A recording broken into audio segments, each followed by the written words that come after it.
Good evening all and welcome. Tonight's hotel stories do not have any demons hiding in their hallways, but there certainly are a number of spooky tales to chill you on this winter's night. So get comfortable and let the darkness take control. Around 4 years ago when I was 13, me and my family went on a vacation to Puerto Vallarta in Mexico. We had gone there several times in the past since it was usually low priced and a nice way to get away from our cold Canadian winters. We were staying at an all-inclusive resort near the ocean. This resort had a lot of things to do during the night, like shows and whatnot. 3 days into our trip, my family went to go see a show. We were all having a fun time, until I started to get a really bad headache, and my parents noticed this, telling me that I should lie down in our room. I agreed and they handed me a key card. As I was walking into the elevator, a tall Hispanic man walked in with me. He was wearing what seemed to be a dirty jacket and ripped jeans, and also had a big dark beard that was uncombed and looked very frizzy. I pushed the button for the 7th floor, and he just stood still, leading me to think his room was there too. He then started asking me questions like how old I was and how long was I staying there. I answered normally, but then he asked where the rest of my family was. My answer was one of the worst things I've ever done in my life. I responded with, watching the show downstairs, and as I got off, he started following me down the hallway, which I started sweating and freaking out over. As I was approaching my room, I kind of squeaked and asked, "Where are you going?" And he said, "Back to my room?" Now shaking as I put the key card in the door lock, he seemed to be turning around, facing the other room across from me. As soon as the door opened, he turned and charged at me. Because I was looking back, I saw him, ran into the room, and tried shutting the door, but he got to it first. Now it was me and him alone in the hotel room. He had what looked to be a knife or shank, and he was slowly walking towards me and said, "Be quiet, or I'll kill you." As I was in the back of the room, he was getting closer, and I threw the lamp at him and rushed to get around and out the room. He cut my arm pretty deep, but I was sprinting out the room to get to the stairwell. As I got to the lobby, I ran to my family, crying and screaming for help. After that, I got stitches on my arm, and my mum still doesn't forgive herself for not coming with me to the room. The hotel offered us an upgrade to the nice suite, and we took it, but were very paranoid for the rest of the trip. We later found out he was a homeless man that just came through the doors of the hotel. He stole my laptop and my backpack, which were in the open, and then fled to the lobby and out the doors. I'm in my early 20s. I'm waitress/bartender at a hotel restaurant.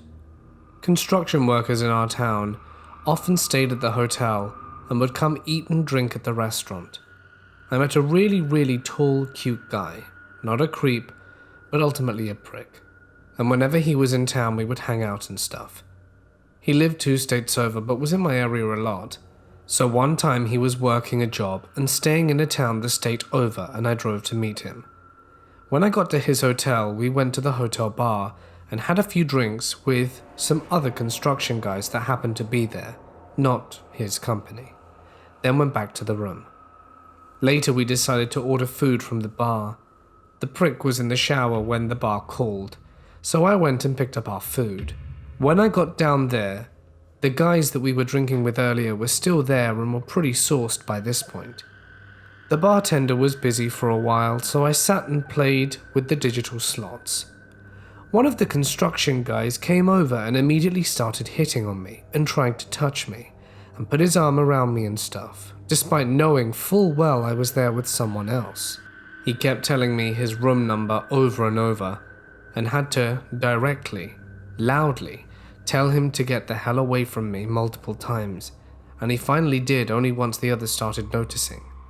In my flustered rage, I grabbed my food from the bartender and went back to the room and told him all about it. He rolled his eyes and kind of shrugged it off, and I was really put off by it all and really felt vulnerable. That's when I realized my phone was gone, I left it on the bar at the slot machine. So the prick and I went looking for it. The guys were all gone, but the bartender told me the creep took my phone and assured him he was going to return it to me. Great. Then I remembered that he had told me his room number. I told the prick this, and he of course passively accused me of asking for it. I didn't care, and marched him to the creep's room. I knocked, and the prick, who's 6'7", stayed to the side out of view of the peephole to see what would happen. The creep, way too enthusiastically, swung the door open and grabbed my wrist and proceeded to try and pull me into the room. Thank God for the prick, who then stepped behind me and yelled, "Hey!" to the creep, who was half his size, and I'll never forget the look on his face, like he just shat a brick. I yanked my arm and yelled, "Give me my phone." The creep then lied and said he didn't have it and the bartender was lying. The prick didn't do anything else at this point, so we just left. I felt defeated and unsafe and annoyed and just wanted to go, but I couldn't because I didn't have my phone. I managed to sleep a little that night, but woke up at 4:30 when the prick left to go to work. I stayed in the hotel till about 7 and was fuming, and then decided to do something about it. I gathered my stuff and went and found a maintenance man who was working in the pool area. I contemplated telling him the whole story, but decided to just damsel in distress to avoid any more drama. I told him I was leaving and realized I'd locked my phone in my room and gave him the creep's room number. I knew the creep would be already at his job site, so we went to the room and I had the maintenance man call my cell phone from his. Sure enough, you could hear a faint vibration through the door. He took this as proof of it being my room and opened the door and let me in. I thanked him and left. There it was, just sitting on the bathroom counter. My phone. I grabbed it and turned to leave, but decided my petty ass wasn't done yet. I took the creep's toothbrush and ran it along under the toilet rim and put it back in the same spot. Then I happily left, phone in hand, and stopped seeing the prick for good. I still smile knowing that the creep had to notice that my phone was gone, but probably had no idea how I got it back, or that he was brushing his teeth with toilet water. This is a story which I took a while to find out about from my parents. My family consists of my mum, dad, big sister and I. We were on holiday at a big family-style resort in the 90s. For context, this happened somewhere in a South American country. I've told this story many times, but don't want to dox myself by giving away too many details. For context, I have no recollections of the event, but I do remember parts of the holiday. The sea, the white sand, and banana trees. The four of us were staying at one of those classic family hotels, the ones where the buffet have eggs, bacon, fresh fruits, and pancakes galore. The type where there are also lots of kids and a lot of animation for them. There was a kids club where I would go, and I remember making a friend there too, a little boy my age. That's all I remember. And the rest is from my dad recounting this. We were at the hotel playing area, my parents and I. A woman working for the hotel and part of the kids club animation team were playing with me. I was a cute, shy little blonde kid, and she started playing with me and talking to me. My parents relax, enjoying their holiday knowing that their daughter is being entertained by the kids club staff. All good, until my dad turns around and sees that I'm missing. I'm not next to them, and the woman playing with me was also nowhere in sight. With Papa Bear reflexes, my dad stands up to see the woman is walking slowly but surely across the hotel with his daughter in her arms. He begins chasing her down the hotel, and she takes up some speed, beginning to run with me in her arms. This was a vast hotel complex, so there was a long way to go. My dad says he ran after her through doors which would then close in his face. By a stroke of luck, he managed to catch up with her just before she made it to the side exit and pulled me out of her hands. In shock, he grabbed me and ran back, letting the woman disappear into a forest. Immediately, my parents went to the hotel to complain and let them know that either their staff or somebody pretending to be their staff tried to take me. The hotel brushed this off casually and said, "Oh, don't worry about it. This happens sometimes." I hope this hotel has changed since the 90s, but it really makes me think how messed up is it that the hotel didn't give a single damn that someone was almost taken on their watch, and it's almost like they were in on it somehow. I was on a date in Camden with a girl who from photos I wasn't overly excited about meeting, but in the flesh made my eyebrows shoot off my head. She was really pretty and smart and funny. We had quite a few cocktails, and I think we were in the Blues Kitchen before going to the gay bar in Camden, which I think has since closed down. I think it was called the Black Cap. The date was going well and we met these people who join our table, and the guy tells me at the bar that my date said she wanted me to kiss her. I did, and it turned out the guy was just helping us by moving things along. My date was really shocked and told me I was bold, but she liked it. She came back to my hotel room with me, which was a 10-minute walk away. The room was kind of small but cool and space age in style. We were both drunk and made out a lot. Then she started crying about problems she was having with a friend who was really sick and her job was really stressful. Full on sobbing. She left in embarrassment, even though I was worried about her leaving like that. She said she would be okay. As she left, I saw a large man in a black, thick leather jacket in the corridor. He was staring at my date as she left, and then stared at me as I closed the door. I was pretty wasted, so after checking my date got on the bus, I had a nap and was awoken by a banging at the door. I ignored it, but then it kept going on, so I got up and staggered to the door and opened it a crack. I recognized the leather elbow and arm as the door was shoved violently open. I was drunk, and the jolt of the door caused me to fall over.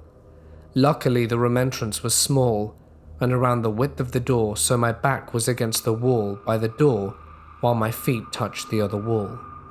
My body kept the door closed as this man kept shoving against it. I managed to get the door closed again, locked it and went to sleep as I was still drunk. When I woke up in the morning, I thought I had dreamt the whole thing about the man and the door. But when I looked down at my side, my ribs, hips and thigh had dark bruises. I was really lucky, and I'm so glad the room was tight on space, because if it hadn't been, the guy would have got in pretty easily. So creepy leather-clad man who tried to break into my hotel room, let's not meet. I just want to add I'm female, of average height, average body weight, and have really beady arms. When I was about 8 or 9, my family took a trip skiing to a small resort a few hours from where we lived in Spain. The resort itself was a sleepy town of about 400 to 500 people, with a few small supermarkets and hotels and not much else. Typically, we picked the worst time possible to embark on the trip, which had been planned for a good few years. The night after we arrived, there was a blizzard, and we spent the first half of the week locked in the hotel. Although we were able to go outside for the remaining few days, we had little to do given that the slopes were shut. The story I want to tell comes from those first few days locked in the hotel. Despite my parents' annoyance at the time of the trip being a nightmare, myself and my sister, who was 11 months older, had a fantastic time. Locked up in the mountains with nothing to do, we were able to spend our days running around the hotel, eating sweets and watching TV in the lobby. I should probably mention at this point that the hotel is somewhat of a maze. The large bar/restaurant area where my parents sat each day, reading, was at the center of the hotel. A myriad of smaller rooms then connected to the bar area at random points, shooting off in different directions. These rooms often had no discernible functions. Each one had the same mahogany interior, and they were full of couches, fireplaces, and antiques that allowed for a great game of hide and seek. The room would often have offshoots themselves, connecting to new rooms which would be then connected to yet more useful wooden caves. As such, it was possible to be 4 or 5 rooms away from the main hotel area at any time, without knowing exactly where you were or how to get back.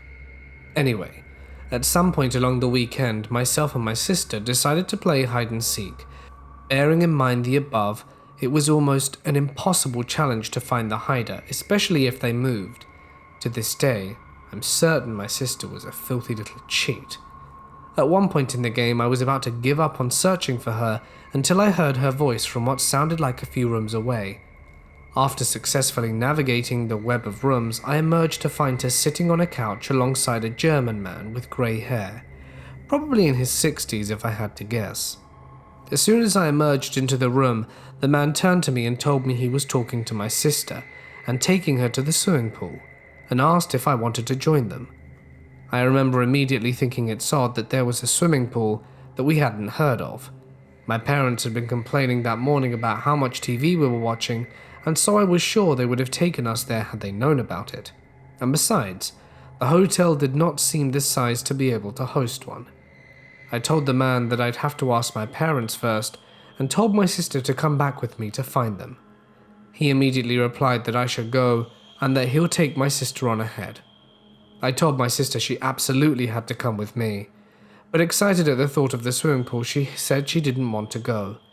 We began to argue with the man taking my sister's side and encouraging me to go ask my parents' permission while he waited with my sister.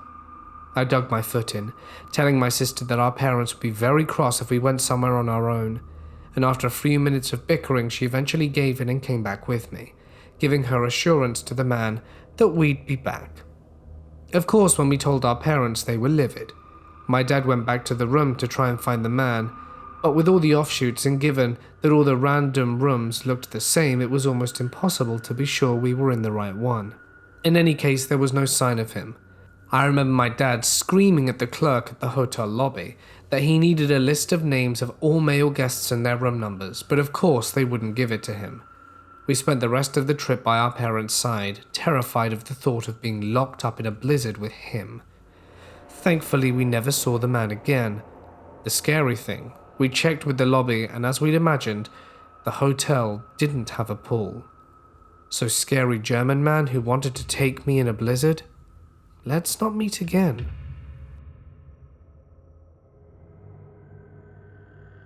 I'm a 22-year-old female, and when I was 14, my family and I went to a resort in Antalya, Turkey.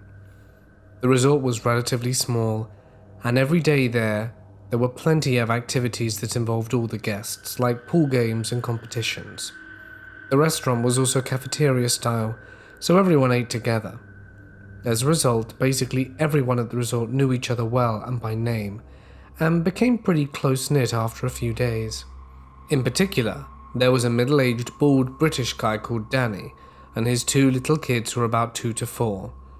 Everyone at the resort seemed to really love this family, as he was a single father who was on vacation and his 2 little kids were cute, so they became popular pretty quickly. At one point I was walking back up to my room when I heard another guest at the hotel say my name in the context of volunteering me to help Danny with something. I went to see what was going on, and the other guest told me that Danny needed help taking his kids upstairs because they were being badly sunburnt and he couldn't carry them both at once. However, the other guest was busy with something, so he suggested that I should help Danny instead. I didn't really think anything of it, so I picked up the little girl and walked with Danny and his son towards the elevator. We eventually got to his hotel room, and I tried to drop off the girl by the door, but he politely asked me to drop her off on the couch. Unfortunately, I was naive and too trusting, so I thought it wouldn't be a problem for me to just step in and drop her off, quickly, before I go. Worst case scenario, I would scream and people in the neighboring rooms or hallways would hear me. So I stepped inside, and as I dropped Danny's daughters off on the couch, he closed the door and turned the lights off behind me. It was pitch black, because my eyes hadn't adjusted yet, when I heard him leaning close to my ear and say, "Kids, say hello to your new mummy." I instantly got goosebumps all over and my heart dropped. Whenever I tell this story to anyone, they always say that he was probably kidding, but I can assure you 100% that he was not. I panicked and started feeling up the wall for the light switch or the door, and he could tell that I was trying to leave, so he said, "Aren't you going to stay and watch some telly with us?" But I'd finally found the doorknob and just made a run for it. I ran downstairs crying and so afraid. When I tried to tell my family, no one believed that he was being serious or creepy because they'd all met him and thought he was so sweet, a lovely, single father. I didn't see him the next day or in the following days, so I think he checked out after that. At the time of these events, my brother, my father, and I, a 16-year-old male, are road tripping through Nevada and California as my graduation gift. It was the end of August, and after a long trip coming from Las Vegas, cruising through Los Angeles and heading north across California, we decided to stay in beautiful Santa Barbara for a few days. My father finds a motel not too far from the beach, and we were all in wonder as to the movie-like beauty of the city we're staying in. In the evening of our first night there, being back to the motel shortly after feasting on greasy and savory pizza from Rusty's Pizza Parlor, and walking along one of the most beautiful beaches in the USA, I start to get bored in the room. After having watched the television with my father and brother for about an hour, to change the scenery a bit, I decide to peek through our room window. As I kneel on the raspy purple carpet floor and draw the thick and heavy curtains out, a sense of dread takes hold of my whole being. I'm startled by the thing I see right across the street, about 100 feet from my window. What I'm looking at is at odds with the beautiful, picture-like frame created by the motel lobby entrance arch, delimiting it from my field of view. A beautiful shadow and light setting created by the streetlight beam on the pavement of the other side of the road reveals this man, whose physical traits are hooded by the shadows cast down towards by the light. Right under the streetlight, he is standing half in the light, half in the dark of night, as if the knowing of the effect the light has on him. He looks like he's in his late 20s, early 30s, and stares right at me. His gaze like a laser beam, and I can feel it all the way down to my kidneys. I can't see his crazy eyes from the distance, but I can feel them, and my subconscious picks up on the intent, which isn't good. He seems to have waited for me to look at him for a long time, as if he knew it would happen. He seems to have known, just as you know when you'll hear thunder after seeing lightning. A few seconds after he's made aware of my awareness of his presence, still staring at me, he starts, in a slow clockwork motion, sliding his index finger sideways across his throat, underneath his jaw from right to left, over and over, as if he's silently telling me, "I'll kill you." That's right. As the floor beneath me starts to sink, and a little taste of metal overwhelms the top of my tongue, I close the curtains as quick as if my life depended on it. Then, I turn my upper body away from the window towards my father and tell him what I've seen. He just kind of shrugs it off, talking over the baseball game on TV, and tells me to let it go.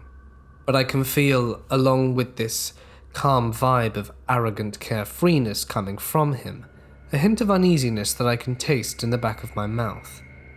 30 seconds go by, and I stupidly kneel uncomfortably again on the motel carpet below the windowsill.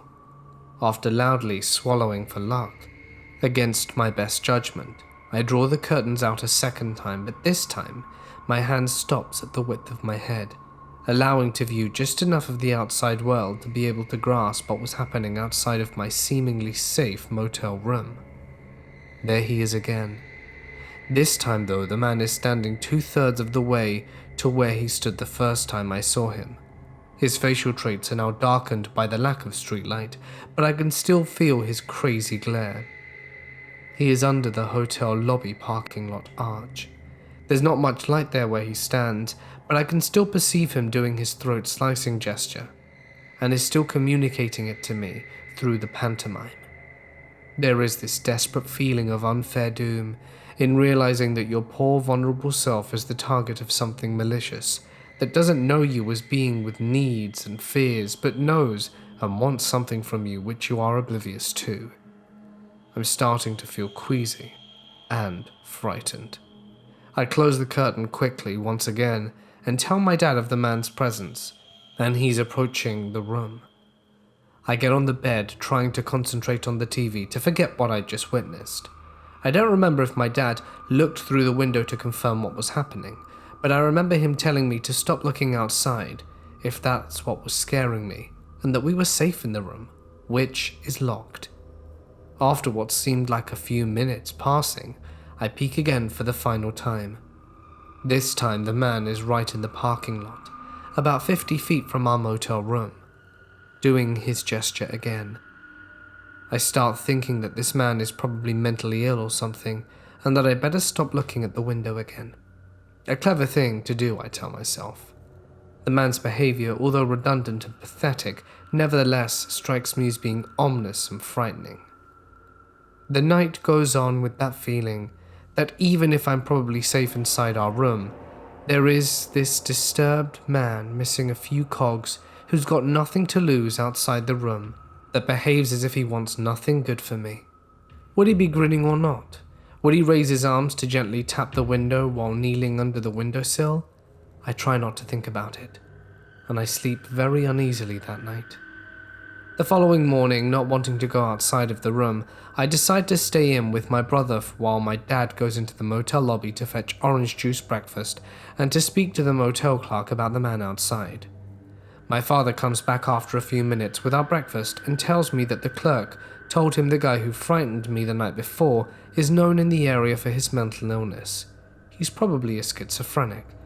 And my dad then reassured me that the clerk told him he's not dangerous, and that we're safe staying there for a few more nights. Luckily, I never see the man again for the duration of our stay. Fast forward a few years.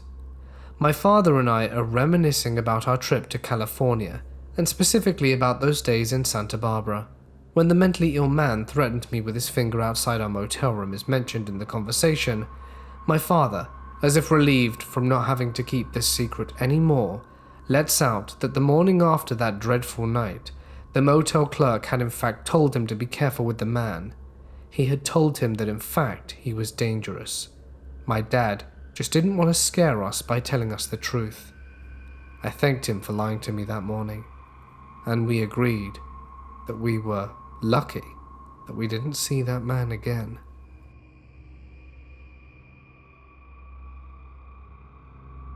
Two years ago, my husband and I flew to LA for a weekend getaway. We stayed at a boutique hotel off Sunset. It's more of a hipster type place, not normally somewhere I'd stay, but it was nice, clean, and had good vibes. We met up with our friends who live in LA and went out for dinner and drinks. It was a late night and we came back to the hotel. I was exhausted and jet lagged. It was 1:30 a.m. or something like that. My husband is a very deep sleeper. I'm an extremely light sleeper, except when I've had a bunch of drinks, which I had definitely consumed that night. So it was lights out for both of us very quickly. Around 3 a.m. I suddenly wake up and open my eyes. There's a light on in our room. The room had been totally dark when we went to bed. The light came from the doorway, which illuminated the silhouette of a man standing at the foot of the bed, just standing there staring. For a moment I'm speechless, confused, and also slightly intoxicated and haven't moved. My reaction is delayed, and then the stark fear and reality kick in. I grasp and say, "What the hell?" The man was wearing a red plaid shirt and had dark hair and a beard. I couldn't make out his features as my eyes were adjusting to waking up, and the lighting that illuminated him shadowed half his face. The man says, "I need to speak to Drake." I know this may sound somewhat comical, but I assure you at the time it was terrifying. So I scream, "Get the hell out of here!" which jolts my husband awake, who immediately sits up and sees this man at the foot of our bed. My husband is 6'5", which may not be evident given half his body is underneath the bedding, but either way the man responds, "Sorry, wrong room," and bolts out, slamming the door shut behind him. My husband jumps up and runs for the door, but I stop him from going outside into the hallway. Who knows if the man is waiting there trying to lure him out, or whether other people are there ready to pounce. I keep looking through the peephole but don't see anything. At this point we are both shocked and in disbelief and probably still drunk. We call down to the front desk but no one answers. We call repeatedly and still no one replies. We contemplate what to do, and around 20 minutes later we decide to get dressed and go down to the front desk. There is an employee at the front desk and there's also a bar in the lobby. My husband walks around to see if he can spot the guy who was in our room. As he's searching, I go up and start telling the guy behind the front desk what happened. But as I begin this story, I burst into tears, and it's only then that I realize how shaken up I am about it all. The employee gets the manager and he asks me what time the man came into the room, but I don't know how long he was standing there until I woke up and saw him. I think he must have been there a while for me to just wake up. My husband comes back empty-handed. We go back up to the room. The next day, the manager calls and says there wasn't anything on the security cameras, but I didn't believe him. He offers us a free night as compensation. Even though he claims he didn't see anything, we take the free night because what else can you do? We just want to go about the rest of our mini vacation. Why was the man in our room? How did he have a working key card? But the thought I have most trouble with, what would have happened if I hadn't have woken up? Our door was locked, but clearly someone had a duplicate key card. Here's what I've learned. If you don't already, always put the deadlock on your hotel room door. It's something we never thought to do, and now I always check it twice. This happened during our long weekend getaway, a while ago. My friends and I decided we deserved a bit of a break from our usual surroundings, and targeted somewhere 3 hours away for a 4-day weekend. We tried booking for a beach house either south or central coast, but due to demand with the pandemic and everyone wanting a local getaway, as well as school holidays, we couldn't find a suitable location which would fit 14 people. Luckily, I found a place a 5-hour drive away from our area. Not the usual place we'd normally go. This was a good 1-hectare area, unusually shaped home in the middle of it all with a saltwater pool right in front of the house, with the next house a good 500 meters away or more. We normally go for beachside accommodation, but due to the aforementioned reason we had to settle for this one. You can tell when the property ended as it was fenced, but there was a gate that is chest high with a padlock, which we didn't have the key to, which had a latch, so pretty much anyone can just open and close as they please, and this detail is important for the story. We didn't really worry about it that much, as we were away from everyone else, which means that we can do karaoke and watch scary movies without worrying about noise. It was an amazing break and accommodation, but for one particular event. In total, we took 5 cars. We parked our cars close to where the fenced pool is, as we came in staggered stages. Check-in was at 3 p.m. on Friday, and 9 of our friends were already there by the time we started to drive. They shared photos and videos of the place and were already enjoying themselves. The views and facilities, myself, my fiancé's sister, and 2 other friends left close to 7 p.m. and got to the area past midnight. It was a creepy drive for the final 2 kilometers as it was extremely dark, and you have to drive past tall trees with no lampposts and cross the train tracks to get entry out of the place. Our friends greeted us at the gate, as they were worried about the darkness. We parked our cars, caught up with them before heading to bed at around 2. Saturday came and we had brekkie, went up for a drive up north to check out the sights, and went back before dark as we needed to use the outside grill for our dinner. I didn't really want anyone to hang out outside in the dark as there's no visibility, and can't ever be too safe. We had drinking games inside, the girls did karaoke, while taking soju shots until 3 a.m. The next day, the topic was the fun that we'd had the night before, and one of the girls threw up from all the uncontrolled drinking. We had late breakfast and planned to have sausage sizzle, which is grilled sausages squeezed in a piece of white bread with caramelized onion and your choice of barbecue or tomato sauce. For lunch, again, when that required the outside grill. I wasn't fast as it was 2 p.m. and most of us were just hanging in the pool area, which was adjacent from the dining area next to the grill. As we were eating, my view is towards the cars, and where we would be coming from if we decided to go to the pool area from the main house. When I see this woman wearing a pink bucket hat, and I was wondering who it could be from our group, and quickly realized she wasn't part of our group.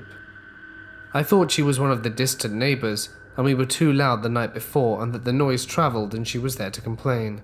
Others thought that she'd booked the place and maybe there was a problem with the booking.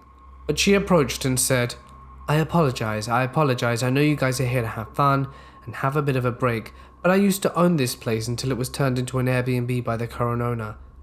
By this time, she was standing in front of us in the center, and she took off her hat, and we saw that she's most likely been through chemotherapy.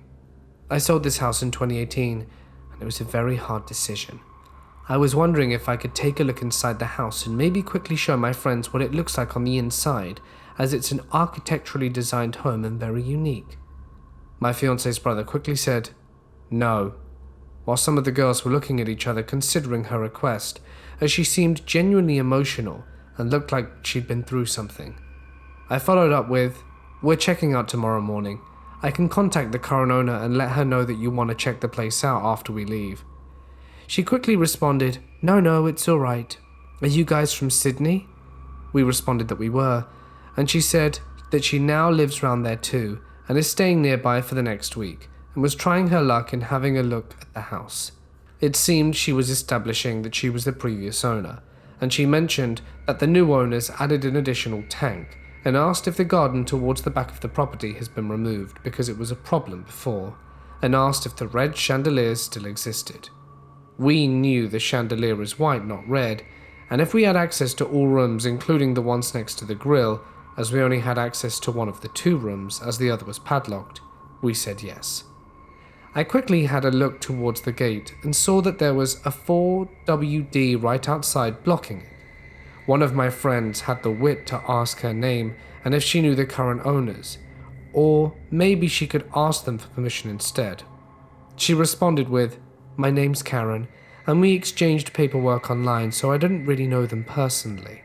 She then asks if she can just have a look outside, and we let her. About 30 seconds later, she comes back and asks what the current owners have done with the part of the area. We mentioned we didn't know and it's probably owned by the neighbor. She then responded with, oh, the owner's father owns that property. She thanked us and walked towards the gate, all the while checking out the house. I then messaged the owner letting her know that there was a woman there called Karen who wanted to check the house out. The owner replied saying, that's odd, there's no previous owner named Karen. I'll let the caretaker who lives down the road know about this. We created all these scenarios in our head. What if the padlocked room was where she wanted to check out? We didn't see her friends, so we didn't know who we had to deal with. We are glad we didn't let her in as we didn't know what anyone's capable of. Also, we pointed out her bravery in approaching a group of strangers to check out the house when she could have easily contacted the owner to ask her instead if she had a week in the area. We then checked out the property history and found that the house was built in 2007, sold in 2013, and again in 2018. The property photos had the red chandelier prior to it being sold in 2013, which means it wasn't hers to begin with. Her spiel made it sound like she had the house built, and she lived on the property for a good 10 years. We were pretty much on edge that night. Every little noise we would jump at, assuming it was her and her friends coming back to take a closer look. Who knows what her plans really were? This happened about 12 years ago when I was 15-16. Me and my parents took a trip from Pennsylvania to New York City to visit a foreign exchange student called Francis. We previously hosted him. He was back in America working in a restaurant, and we wanted to spend the weekend with him and taking out to some nice places. We got a nice upgrade at our hotel and had a luxury suite that had a bedroom where my parents would sleep and a big living room where me and Francis would sleep. The rooms connected, but both also had their own entrances to the hallway that faced each other in a little nook. Francis had to work till midnight the night we got there, so my parents went to bed and I stayed up to wait for him. Shortly after midnight, I hear a knock at the door to my parents' room. I assumed Francis arrived, so I went to open the door for him before he woke up my parents. Didn't even check the peephole first. I opened the door to a large mid-30-year-old man holding a gas can. He seemed startled that I opened the other door behind him and went, hi, I was wondering if you could spare some money for gas. I replied, oh, let me ask my parents. I close the door, go to the other room to wake up my mum, but she yells, sorry, we can't help you. She definitely has better sense than me because my dumb ass doesn't realize it's the middle of the night and we're on the 10th floor of a hotel. He didn't say anything in response. I checked the peephole and he was already gone. Francis showed up a half hour later and we had a great time for the rest of the weekend. But I still wonder what this guy's real intentions were, and what would have happened if one of my parents opened the door instead of me. I don't believe in ghosts, but I did see something once that I can't explain, and have chalked it up to a trick of the brain. Let's see what you think. I used to work in a resort deep in the Algonquin Park. It was basically rustic living for the super rich. It was a half-hour drive to self-service and an hour drive to the nearest town. I finished my late shift at about midnight, and I was walking back to my cabin. I clearly saw an elderly man with suspenders and a plaid shirt walking by me on the path. We were not allowed to speak to the guests unless they spoke to us first, so I didn't say anything to him. It was pretty dark, and I had to turn around to make sure that he was heading the right way to the guest cabins. And he had straight up disappeared. There was nowhere for him to go, except into the thick woods, and if he had done that, well, I would have heard it. Very strange.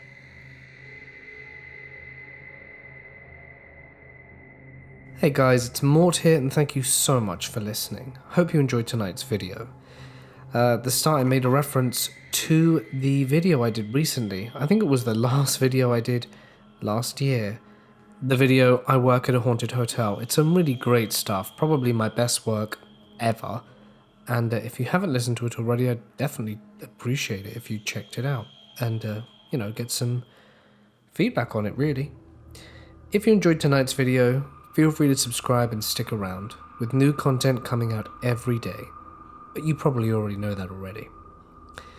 A huge thanks, as always, to my wonderful members and patrons whose names can be seen on screen for their continued help and contributions to keep the channel running.